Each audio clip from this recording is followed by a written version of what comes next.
We got an MLB debut. Trey Yesavage, 22 years old, 6'4", 225. Toronto Blue Jays #1 prospect. I mean, this guy's pretty freaking elite. Handed hitters.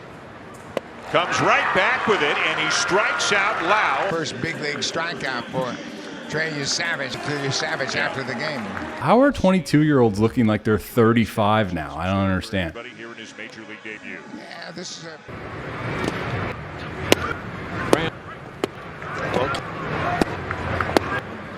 Gosh, dude, he's good. Can we just acknowledge the sick name? Trey Yesavage? Yee! What an exciting time for freaking baseball, dude. These prospects are coming up like elite. And this is the cool thing with MLB right now, man, is like they're finally starting to recognize that since we do have the technology now, that we can just quantify specific pitches for these prospects and just be like, yeah, that pitch is going to play at the major league level. Let's go ahead and send them up. When I was coming through the ranks, dude, it was pretty much mandatory. I had to spend like 3 to freaking 6 years in the minor leagues just to make sure that if you did get up to the big leagues, like you were mentally locked in, you were mentally ready. The evolution of data analytics now is painting a different picture for these front office guys in the big leagues. That's just saying like, hey, look, this pitch, these specific pitches, this arsenal of pitches for this individual is going to play at the big league level.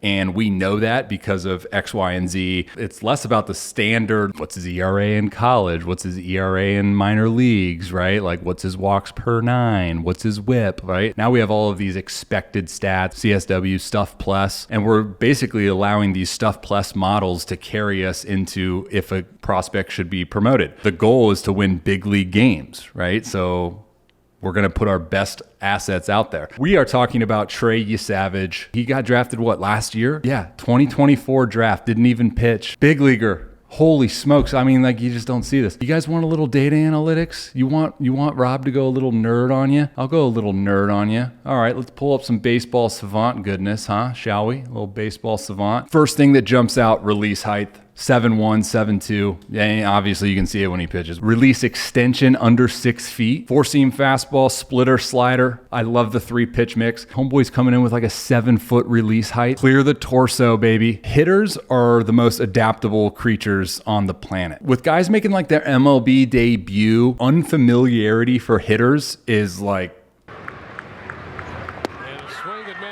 big time panic. If they're not familiar with a pitcher, it's going to be just that much harder to hit them, dude. So it'll be interesting to see as he gets more reps. I think the uniqueness, we talk about efficiency and mechanics, release extension, release height, all these metrics that are shown to be superior. But again, hitters being as adaptable as they are, you know, they're going to adapt to what they're seeing. I think it's such a unique time to bring in Yesavage just because he's different. He's not the traditional model that we're seeing from the starting pitchers today. Obviously, the release height, release extension's a lot lower. He's just got a really good arsenal to go with that, right? The 4-seamer, the splitter, the slider. The splitter is just ridiculous.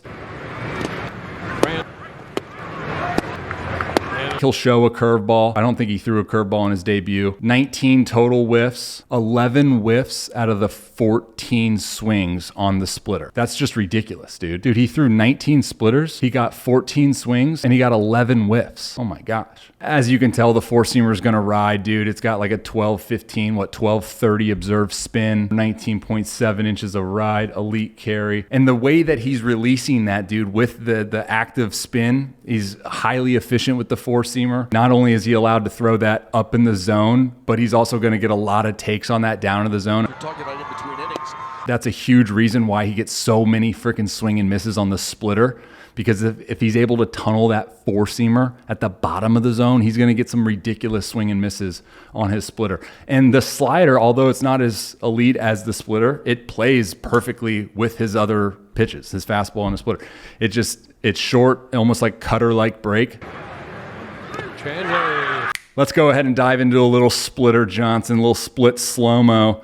I mean, this is one of the more elite pitches, I'd say, in the big leagues. Yesavage is going this way. Interesting. And I mean, he's getting a ton of seam shift. He's getting about 60 minutes of deviation. I mean, that explains the whiff percentage. I really do like using the horseshoe for a splitter. I like the idea because especially if you go outside the seams on the splitter, you're not really grabbing the seams with the fingers. That will induce a little bit higher spin rate, a little bit more friction. So if you go outside the seams, you have a pretty good idea of the distance between each finger. And that gives you a pretty good feel for like evenly distributing that force outside of the ball. And then the spin orientation, as you can see, dude, in the slow-mo, gosh, I love slow-mo pitches at release. You can see how much seam shift he gets.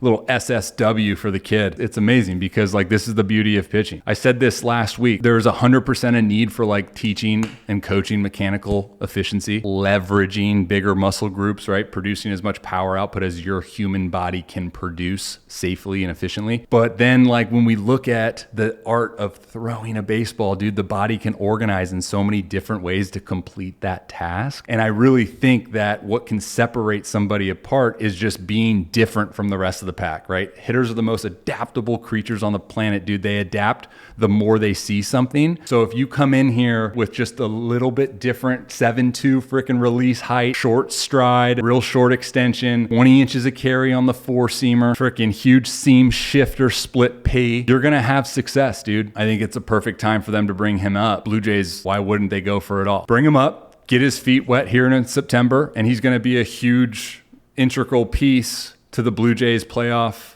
picture. Just because his stuff plus model, his stuff is just, it's that good, dude. It's an uncomfortable at bat. The thing I'll be interested to see moving forward is him with that 3-pitch mix. I want to say he throws a curveball, didn't show it in his debut. But with that 3-pitch mix, I mean, look at our average velocity, 94, 84, 88. Again, hitters, speed is one thing. The movement is one thing, obviously. Hitters sometimes tend to get a little bit more familiar with the speed of the pitch, right? The timing. But shoot, if you got that stuff, I'll be interested to see if he, ends up throwing more curveballs. 78.6% whiff rate on the split P. Oh my gosh. Expected batting average of .02.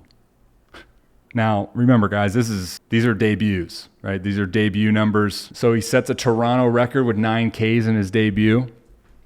On brand. This guy punches the world. Punchies matter. Missing bats matter. It's so funny, too, because when I got drafted way back in 1905, it was all about inducing weak contact. And it was like, yeah, strikeouts were sick, but it was never really like the most important thing. That's Trey Yesavage. I'm a huge fan. He's going to be really good, dude. He's going to be really good. He's freaking 22. He's 22. That's just stupid. He was born in 03. I feel so old. He's going to really help the Blue Jays. All right, guys. I'm Robby Rowe. I'm going to throw this. I don't think I've ever tried to throw a split off the other side of the horseshoe. So now it gives me a reason to try it. Heck yeah. All right, guys. Robby Rowe. Until next time, much love. I'm out.